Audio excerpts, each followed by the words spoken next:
You get to the podcast the way I get to work in the morning. I'm not going to hear a minute earlier than I have to.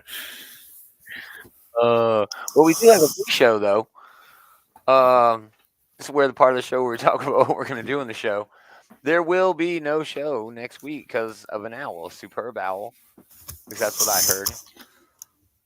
So yeah, that's it. That's the pre-show, y'all.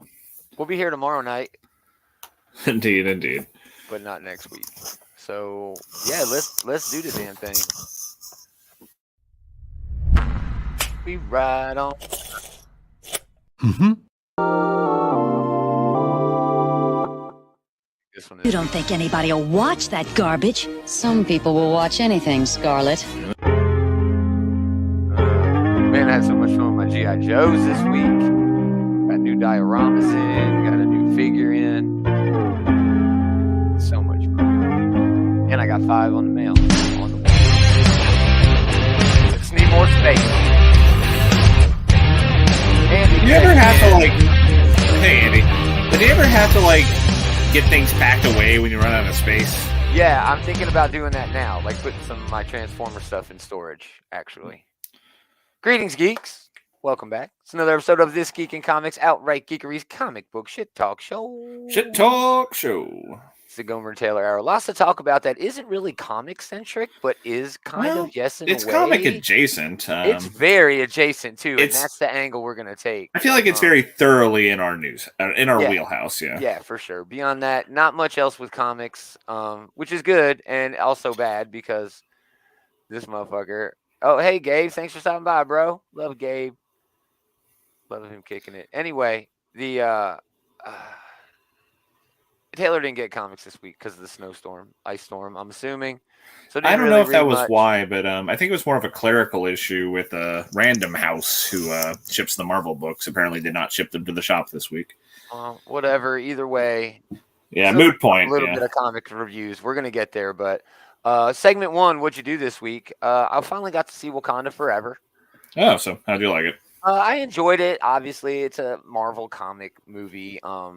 The one thing, the major beef that I had with it was Namor came off way too sympathetic for me. You know, he's a villain, and I understand the way, the Black Panther movies do. They make the villains seem like you can relate, and you got something aspect of them you can see in yourself. But man, I really wish Namor would have been more of an asshole. Really, Namor is a huge asshole. He probably is not as much of an asshole here as he is in the comics, where he is just this shit-eating turd, But not like in an evil way, but in like like you're saying, he's an asshole, Yeah, this dude did not come off as an asshole. This dude came off as honorable and loves his family and his people. And well, he was he was ruthless, but he is, in a lot of ways, he is a lot like Killmonger. Yeah, he is. Yeah. He's someone that you can see how he got there. You can see where, like, he has a point. He just takes it way too fucking far. No, he's right. Just like Killmonger was. He's definitely right. When you cross the line onto genocide, you stop being right, you idiot. I mean, yes. But I don't know about you sometimes, Gomer. I know. I don't know about me either. Another thing I did want to mention, I don't know if that was really fun. Oh, my God. I watched that whole episode, and yeah, Vegeta's not a hero either, Gabe, okay? Vegeta's not the fucking hero either. Vegeta is not a hero. But hey, Vegeta, Killmonger, and Namor are all really compelling characters. Yeah, for sure. But Pedro Pascal was great on SNL. Yeah, he was one of the best episodes I've seen in a while. Well, did you see the Aubrey Plaza episode? Because I adored that. Anyway, that was pretty solid, but this was great. Oh man, he leaned into doing whatever the hell they asked him to do, and he leaned into the dumb. He leaned into the shit. He broke so many times, which I would do too. Yeah, and I love it. I love it when they break. Especially the stars of the week. And yeah, this was easily the best one. I even like during. Yeah, it's good. No, well, this is a take on the Super Mario Kart with a dark Last of Us sort of angle in terms of adapting a video game. Yeah. And oh my God, it was hilarious. It was so funny. Go ahead. What were you going to say about it? I was just going to say, like, even during his monologue when he was talking about, like, a fan is like, oh, hey, my son loves The Mandalorian. And, like, the 6-year-old kid, he doesn't know what Pedro Pascal looks like because he never takes his damn mask off on the show, at least hardly ever. You can tell a little kid anity fucking a Mandalorian. Yeah, and so he's like, do the voice. And it's like, so I have to do like the bedroom voice with a 6-year-old kid over FaceTime. Yeah, that's weird. But yeah, very fun episode. Did you do anything fun this week? Anything worth? Nothing that really pertains to here. I played some D&D, but that's all. Yeah, I read you had a couple of fun. What was it? It wasn't vampire fan fiction. It was werewolf romance novel. Romance fan fiction. The party managed to like entice a NPC who's like elven royalty to like join their werewolf erotica book club. Dude, that's awesome. So D&D leads to the most amazingly peculiar situation sometimes. I mean, everyone thinks D&D, oh man, we're going to play this game, and it's like we're living in Lord of the Rings, and usually it turns into living in fucking Monty Python and the Holy Grail. Okay, literally. That's what it fucking becomes. And that's better. It's way better. But, yeah. I mean, it can be epic, but most of the time it is just fucking goofy. Yeah, it's supposed to be. You're supposed to have fun. Yeah. Take it too serious, then it ruins all the appeal, but. Awesome. All right, let's do the news.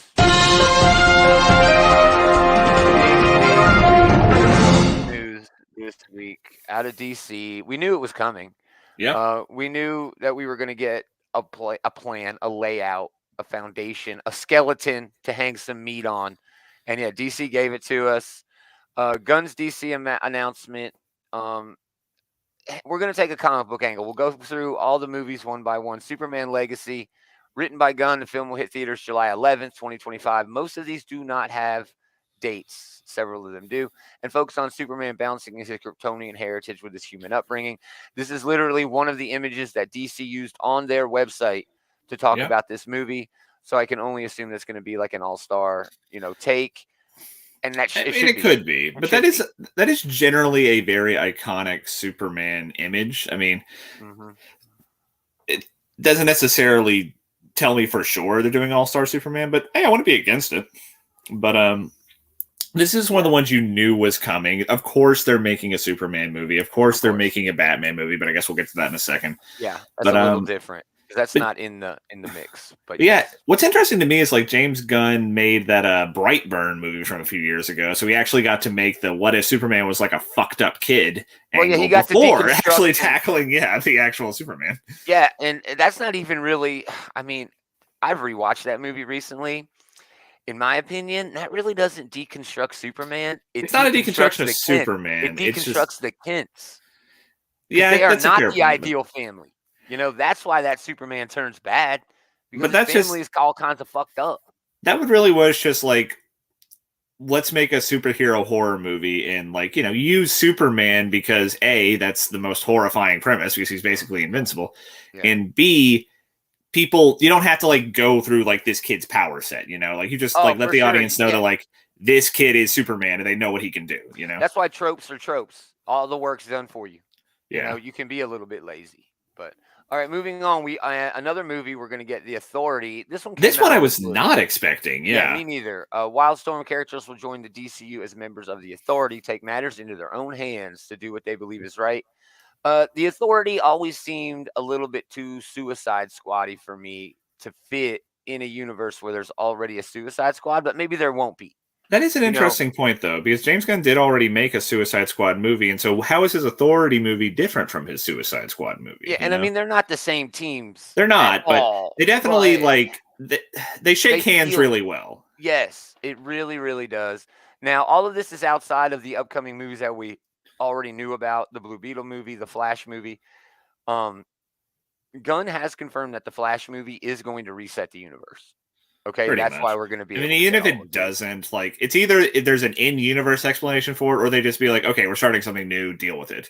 You know, so I'd be fine with either, but either way, yeah, it's definitely reset button coming. But yeah, the Authority is a team that has a lot of pedigree amongst comic fans because this was part of like this big, like, let's take the piss out of superheroes thing that kind of came in the wake of Watchmen there in the early 90s, you know?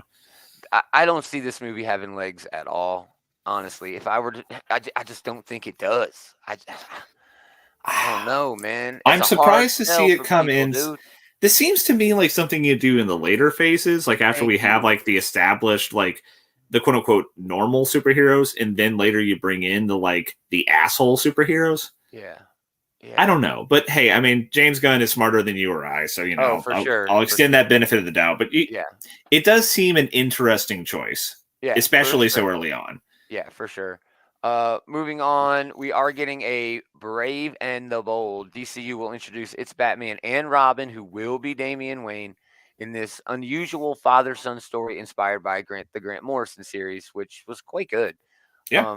But yeah, this was a weird take for me too. I'm so glad we're actually going to get a Robin. Am I happy that it's Damian? Of course, I love Damian. He's my favorite Robin.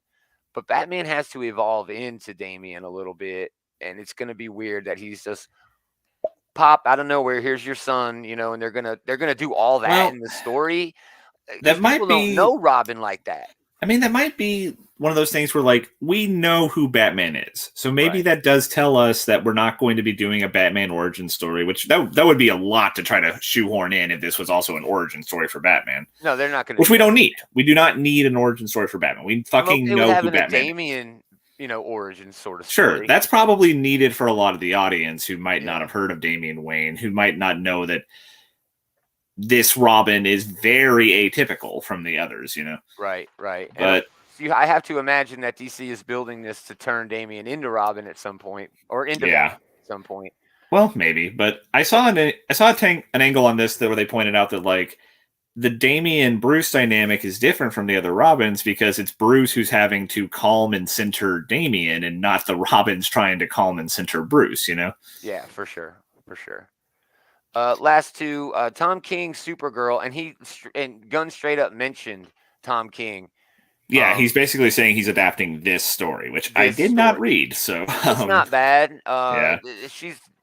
She's bad. She's like the anti-Superman in this, where he's all hopeful and everything, and he's got everything to live for. She's just got everything to die for. She's lonely, and it works. It's like a sci-fi, sort of take on a superhero thing. James Gunn's take on it, that this was it makes sense that she'd be all depressed and everything because she actually remembers Krypton and she watched it all die, and everyone she knows and loves is gone except for her baby cousin, who she has a very tenuous connection with, really. Yeah, almost a jealousy, like a barrier there. She sees him as naive, almost in a way. But anyway, moving on. Swamp Thing. It investigate the dark origins of Swamp Thing.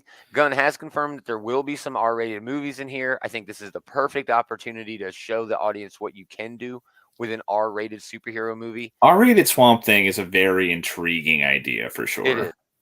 This also opens the door, in my opinion, for a Constantine, a dark. I would be surprised if we didn't get Constantine in a Swamp Thing movie.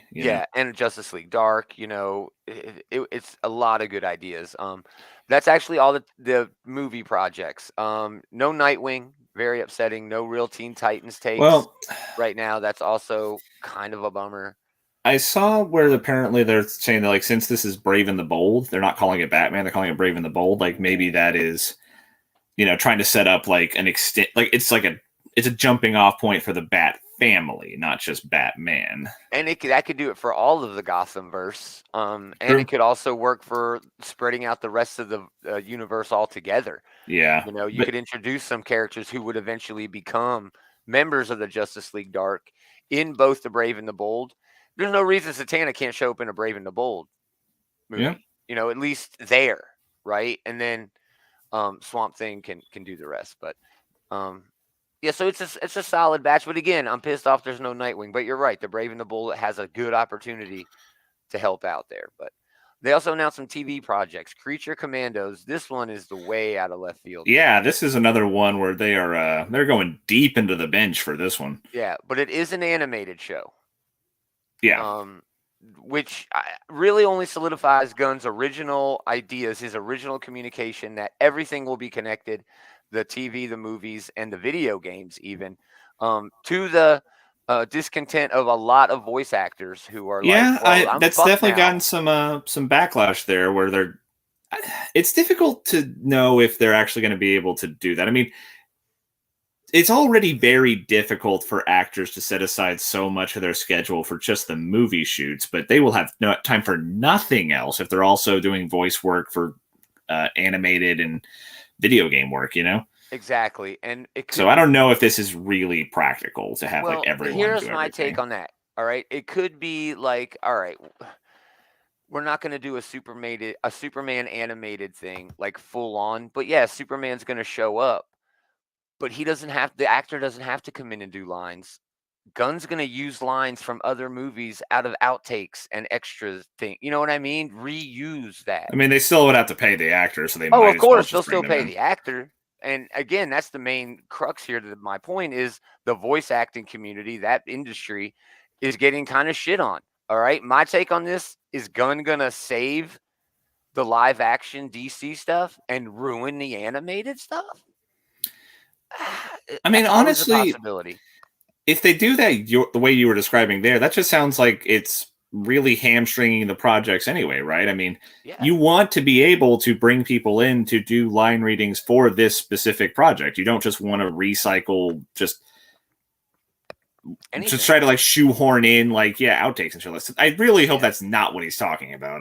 I hope you're wrong about that. Well, we'll see. Oh, I don't know if that's true or not. I'm just saying that's just one avenue he could take. I suppose. One direction. But we haven't had much to say about the Creature Commandos themselves because I honestly don't know much to say about them. I mean, it's all I know is Frank. This image basically tells you all you need to know, right? Like Frankenstein is the only character here who's gotten a lot of much of a profile these last few years. Yeah. I couldn't tell you the names of many of these others, except I guess that's that Weasel from Suicide Squad there. Yeah. But this is Amanda Waller creates a Black Ops team out of a bunch of monsters prisoners. Gunn has written all of the episodes for the first season already, which is wild to me. That's what writers do. That's what creators do. They just have an idea. I'm sure he did the Suicide Squad as well. I'm sure this is basically a parts of what his original Suicide Squad ideas were. That's just how creative minds work. Yeah. Now another show, Waller, starring Viola Davis. Congratulations to Viola Davis. She became an EGOT award winner tonight after winning a Grammy for the voice narration on her own memoir, which is weird. But yeah, amazing. Good for her. She's got Emmy, Grammy, Oscar, and a Tony. Also noteworthy here is that she's one of the people to survive the transition here, which makes sense because James Gunn already worked with Viola Davis on Peacemaker and on the Suicide Squad movie, so that probably helped. But she does seem irreplaceable. I mean, Viola Davis is just she's incomparable, powerhouse. Yeah, she's amazing, and I'm sure her and James Gunn have a good rapport, and of course. Why wouldn't they keep her? She's just brilliant. Gabriel chiming over here. I think that it'll be like how Marvel did the What If, but with more of the movie presence. What are you referring to there? I might have missed, He might have been referring to how a lot of the actors who reprised their role for What he's talking about the What If animated show. Okay, yes. No. Yeah, it wasn't all Chadwick Boseman's last work as T'Challa. It is Chadwick Boseman, and it is also I can't remember her name all of a sudden, but Captain Carter was Peggy Carter. Haley, I want to say something. Haley, I don't remember. She's Haley Atwell. Haley Atwell. She's super okay. Moving on. Waller looks good. It's just going to be a Suicide Squad thing. Yeah, this is him. Team Peacemaker. It's Team. This is he even said Team Peacemaker is going to probably cycle through this, and this is Gunn continuing to play with toys that he enjoys playing with. He seems to have really found a groove with the Suicide Squad / Peacemaker side of the universe. Yeah, it's like he was at the daycare, just had his own little corner. Now all the other kids have gone home or have been fired from the daycare. Now he gets to just play with everything he wants. Next show. I had no idea this was even in the cards. Booster Gold TV show. Hire Chris Pratt immediately. Honestly, I really think he would work there. Apparently, the guy from Top Gun, the one who was also in that bad Fantastic Four, Fan Four Stick, the Goose's son. No, not him. That was Miles Teller. The guy who was Hangman in Top Gun. I don't remember any of it. Whatever. Anyway. Anyway, he is apparently he's I don't know, but he's campaigning, but he has said, yeah, I'd love to play Booster Gold, so. Of course.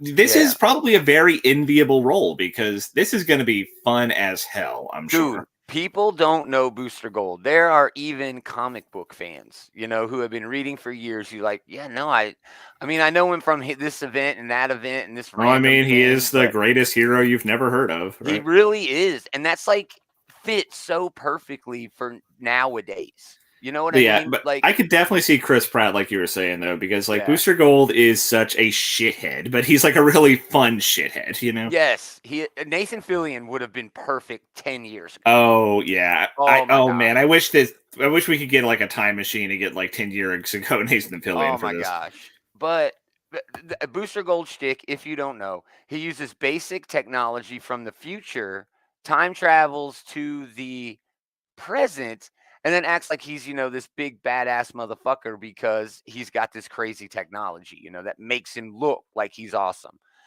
Man, I think that would work so well. Booster Gold, the Ant-Man of DC. Nope, that's a good call out, Andy. They are taking the show route with this, not the movie route.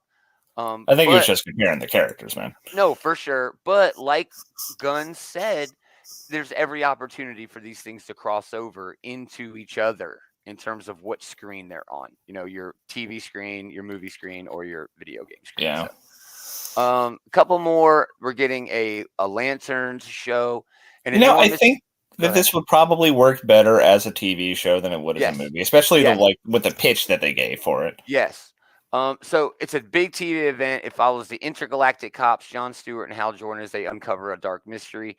It's sort of going to play out like a police procedural, with superheroes. I think that's a perfect idea. There's no way that is not going to work. And this is a great avenue for them to like introduce like the different alien races and like the cosmic corner of the DC universe, And Sinestro by the end, an honest to goodness, good Sinestro at some point. You know what's a shame is I thought Mark Strong was a good cast for Sinestro. It's just that he was like a side character in that movie and that never got a sequel. Deservedly. Mark Strong good in everything. Oh, sure. Yeah, I've never seen Mark Strong be bad at anything. Yeah, but that movie was such a shit show. That movie was trash. Nothing worked in that movie. That movie was like one of the worst things ever. And even Ryan Reynolds like making fun of it has become like, that was one of the best parts of Deadpool too, Right.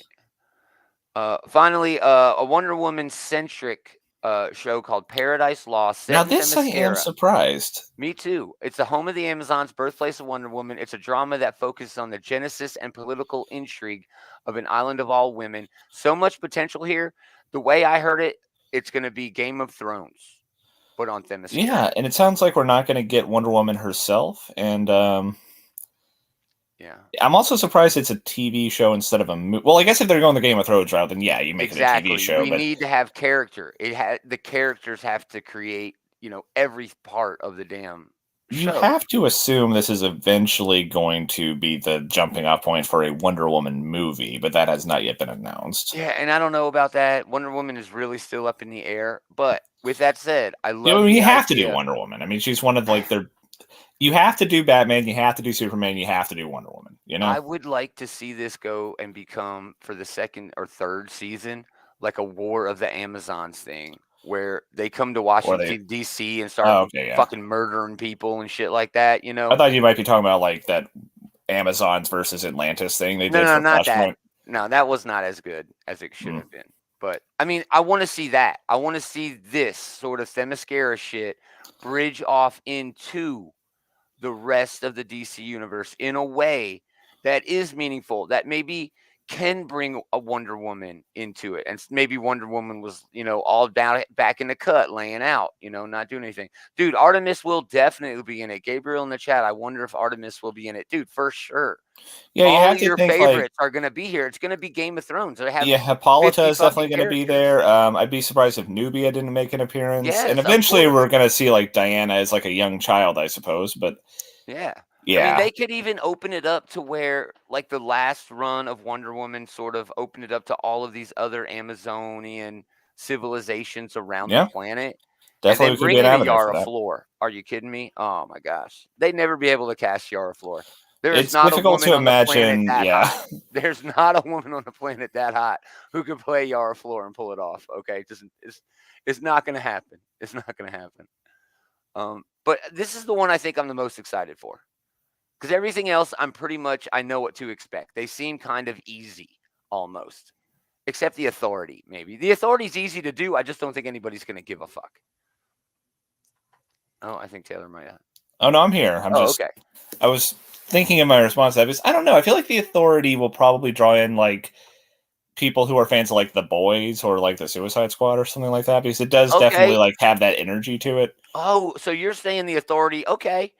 This could be Gunn's R-rated action superhero movie. You cannot do the Authority without it being R-rated. I used to say that about a lot of shit.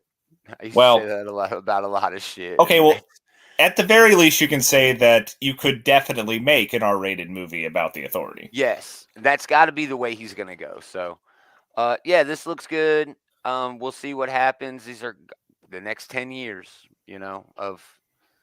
we'll be here old and gray. Well, I mean, we should point out that, like, there's going to be more stuff that's not here, and some of this stuff might or might not make it. It's 10 years is a while. We'll see. Yeah, and no, I think these are all greenlit. I think they are not going to say something, be like, oh, you know what? We changed our mind and no Authority movie now. Yeah. Gunn's not going to do it. I mean, the whole bringing in James Gunn and, like, making him, like, creative director alongside the suit. I forget. Yeah. He's handling all the money side of it, so hey, good for him. But this is your chance. He's got a creative background himself as well. I'm sure he does. But yeah, production. But this is DC's chance to get some fucking heat back.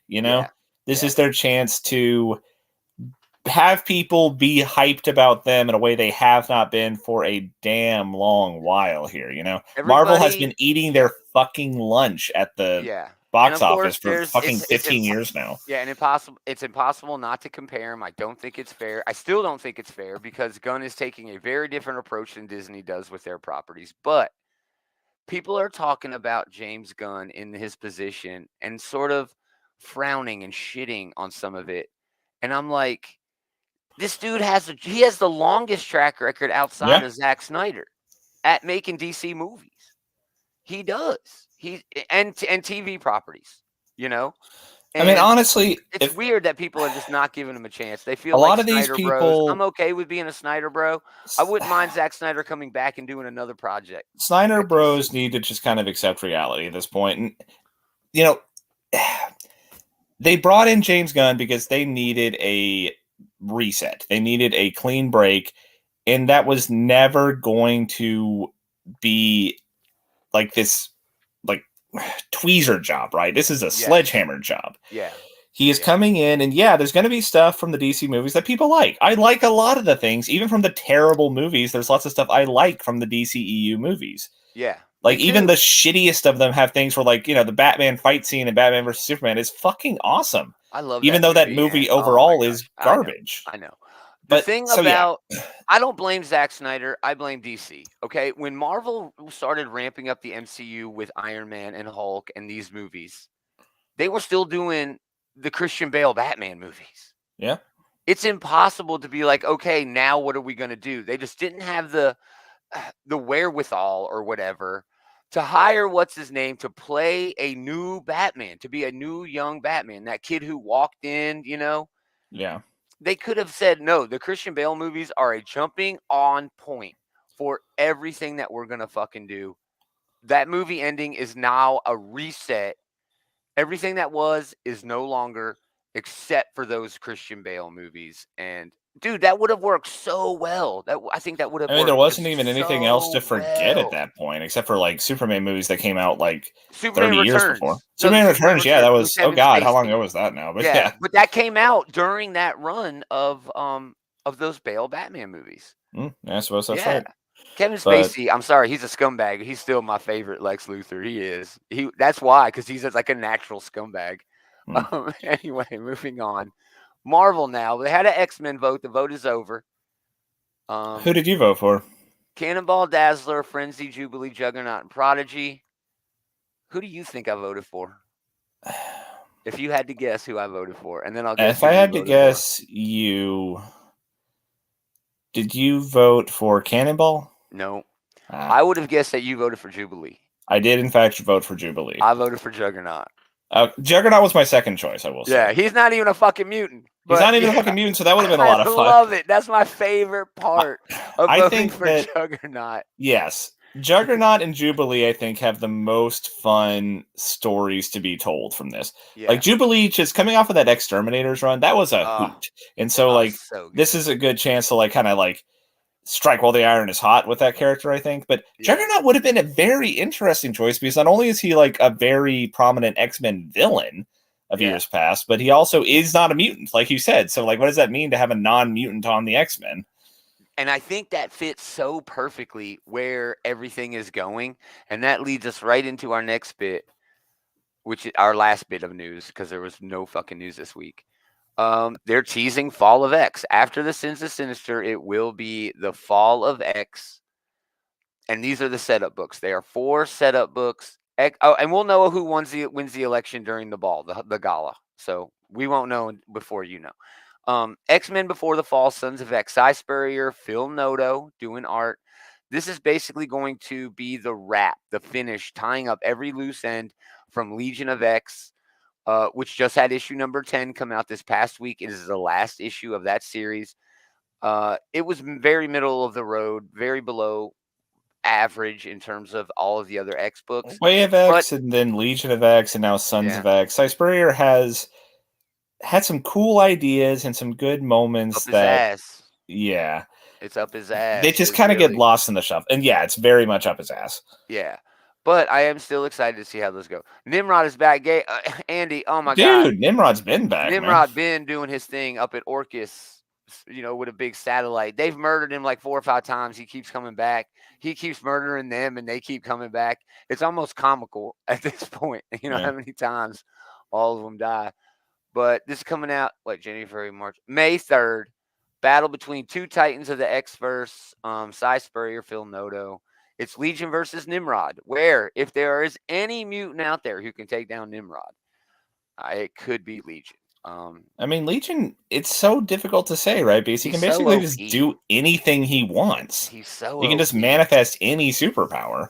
I mean, it's weird. It's weird. He's a hard character to use, which but Cy Spurrier has been doing a pretty good job, especially Legion has been my favorite part of the quo. Yeah, he's had a lot of fun. But yeah, I mean, this will be interesting to see. What's that? I can't remember this woman's name, like Mother Glory or something like that. I actually read that issue this week, but it was very early in the week, and no. Well, the fact that you can't remember, I guess, tells you all you need to know. The book is kind of boring. I'm sorry. All right, moving on. The second book seems a lot better. Before the Fall, the Heralds of Apocalypse. If you remember, that's Apocalypse. Fun. Yeah, picking up from the Ten of Swords fallout here. Yes, they've been sitting on this one for like 2 or 3 years now, right? Yeah. He went back to Immense with all of his horsemen except for War, who went to hang out. Was it War? The dog face dude? That's Death. Death. He's like the vampires. He's like the vampire king now, which that's its own thing. But so this is going to be sold Al Ewing and Luca Pizarro, and it's the long-awaited return of Apocalypse, written by Al Ewing, Luca Pizarro. Not since, like we said, since the end of X of Swords, Apocalypse and his family have battled for survival in a harsh land of Amenth. Do they rule over this twisted world, or do its dynamic inhabitants rule them? So, wow, how was Apocalypse felt over his choices of the Quiet Council has made in his absence? Man, this feels like a daddy's home sort of thing, where what the fuck have y'all done? Y'all, I left you with Hickman Utopia, and look what y'all have done. Look what y'all let Sinister do. APOC wanted to murder that motherfucker from day one. He said we can figure it out another way. But I mean, they got what they wanted. They got the data set, so Apocalypse probably was all like, okay, he's lived his purpose. Let's fucking kill him. Exactly, but dude. They didn't. Yeah. But that's going to be really good. Hickman's writing of Apocalypse was a lot of fun, and Al Ewing, I think, will have a very good crack at the character. Yeah, even after that, what book was it that Apocalypse was in doing the magic? What was the magic book? That was in Excalibur. That was fantastic writing, too. Who was that? Leah Williams writing that? I think that was Teenie Howard. Oh, yes, it was Teenie Howard. Yeah, that was well done, too, man. Yeah. I love that. Next book, there's only 2 more. This one is First Strike. Mutants First Strike #1. Steve Orlando and Valentina Pinti. Don't know who that is. Great cover here by David Baldione. Hopefully That is a cool cover, yeah. Hopefully he got full page rate for that. It's a mutant mystery for the ages. A deadly mutant attacks an innocent small town, but nothing is what it seems. Jean Grey, Cyclops, and Bishop are tasked with a routine mission, but as they dig deeper, they uncover a hidden truth that will send shockwaves through mutant kind. Not really much there on that bone. And then Kieran Gillen and Paco Medina write the Sinister Four, #1. A couple of favorite characters, on the cover here. This is coming in July. 4 Sinisters plot their next move. In the aftermath of Sins of Sinister, all 4 Sinisters have been unmasked. They've gotten a taste of universal control, but their true plans for mutant kind are just beginning. Seems like all of these books are doing nothing but tying up loose ends for stories that are currently ongoing. Yeah, I mean, that does look like it's basically going to be the follow-up book to Sins of Sinister and Immortal X-Men, because, we did have the Council on there as well. Yeah. But all this stuff with Sinister has been a real hoot. I've been really enjoying all the different suits, that we've been getting through with Sinisters here. There's still one we don't know yet, and it'd be interesting to see who that is. I mean, it's got to be someone we know, otherwise Yeah, why I don't know who it is. I'm not even willing to make a guess at this point because me neither. They're the villain. Did not. They're the one who moved Sinister's lab, obviously. I mean, Dr. Stasis being part of Orcus, and that was I want to say Club Sinister. Yeah. So that was the first time we even clue into the idea that oh, there's more than the one Sinister. And then the guy from X-Men Red being I think Spade Sinister is. Yeah. I did not see that coming. I had a chance to guess that one, and I did not. Yeah. And so we still need to see who Heart Sinister is. Yeah. This bothers me a little bit, this story, because this is the end of the Krakoan status quo. You can see them moving in that direction. Things are going to get reset. Things are going to be back to probably more normal. I'm okay with that. It always ends, in comics. It always comes. Yeah, I mean every phase of a big book like this is eventually going, but it's a little too early to start writing the obituaries here. But it is, but yeah, what a fucking reinvigoration! All this since Dawn of X. I mean, I wasn't reading a single X-Men book before that. God, I'm reading fucking 5 a month now. Yeah, I was, but I always read X-Men. But man, the quality jumped up so high when Hickman took over. So yeah, awesome. We'll have reviews on those when they come out. Let's do food. Yummy. Just one food hit today, but it's a good one. Mario-themed pizza. Okay, this is the funniest part. All right, it's an Italian-American from Brooklyn, but he's actually from Japan, but now he's getting some themed pizzas in Germany. That might be the funniest fucking thing I've ever said on this show. Freiburger Lebensmittelglump, a producer of frozen foods in Germany, is launching a new pizza-tainment line of frozen foods. And yes, Mario, Luigi, and Wario and Waluigi are getting their own pizzas, frozen pizzas. It's amazing to me that no one has jumped on this idea before. Seems like such low-hanging fruit. Yeah. Yeah. The Mario and Luigi pizza, Chorzillo salami, Calabrese salami cubes. Wario and Waluigi is a 4-cheese deluxe. It's got mozza, red cheddar, a menthol, which I had to look up, and gorgonzola. And menthol is basically better Swiss cheese. Okay. They'll be available in German stores starting February 6th. Man, Dave's going to have to really shell out some money in order to go do the research on this one. Yeah, he's going to have to work. And he's not here to say no. Well, yeah, it looks good. All right, let's do top 3. Well, let's do your top 3. Maybe.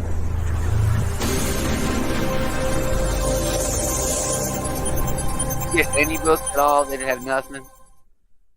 I literally have nothing to talk about this week. Flash 1 Minute War was dope. Lazarus Planet was kind of meh. Whatever. My number 3 book this week, though, is Spidey Miles Morales, number 3. Why? Because we finally, it's Cody Ziegler, Federico Vicentini. We finally get the origins of Rabble. Now, she's the underprivileged youth dealing with some trauma, but she lost a school lottery to Miles to get into the school that he's in.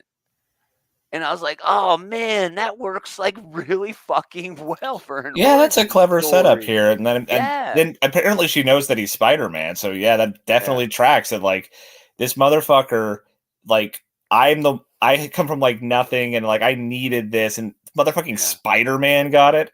You know, Yeah. this kid who already has like fucking superpowers, he gets my spot. Yeah. And it works with the first two issues where Miles is kind of shitting on school a little bit. Yeah. You know, but Vicentini just playing up the art. Great Misty Knight, you know, and Miles shot here fighting Scorpion.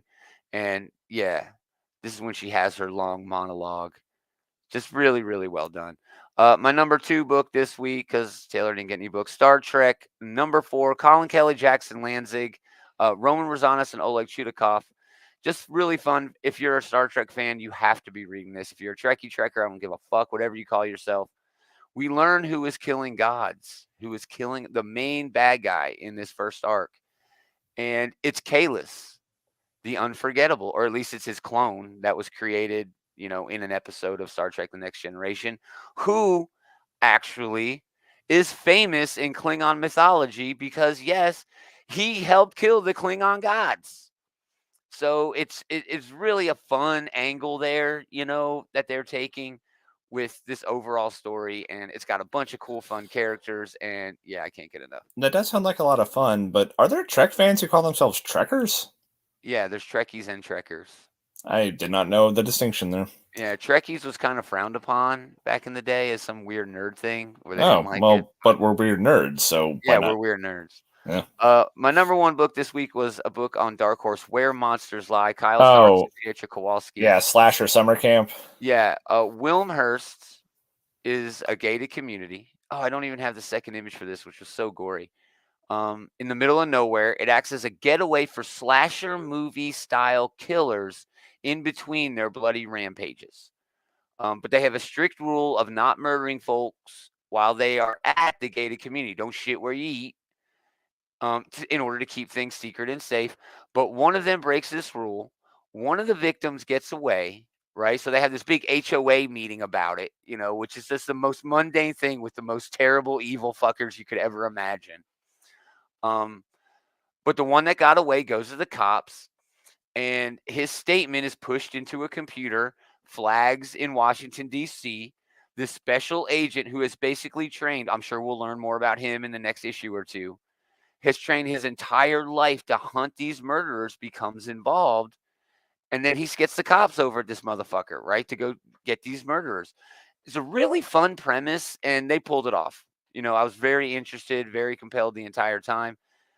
Great time with this issue. It was actually a bit surprising, but yeah, just a great issue, fun time with this book. Can't wait to read more. So yeah, there you go, y'all.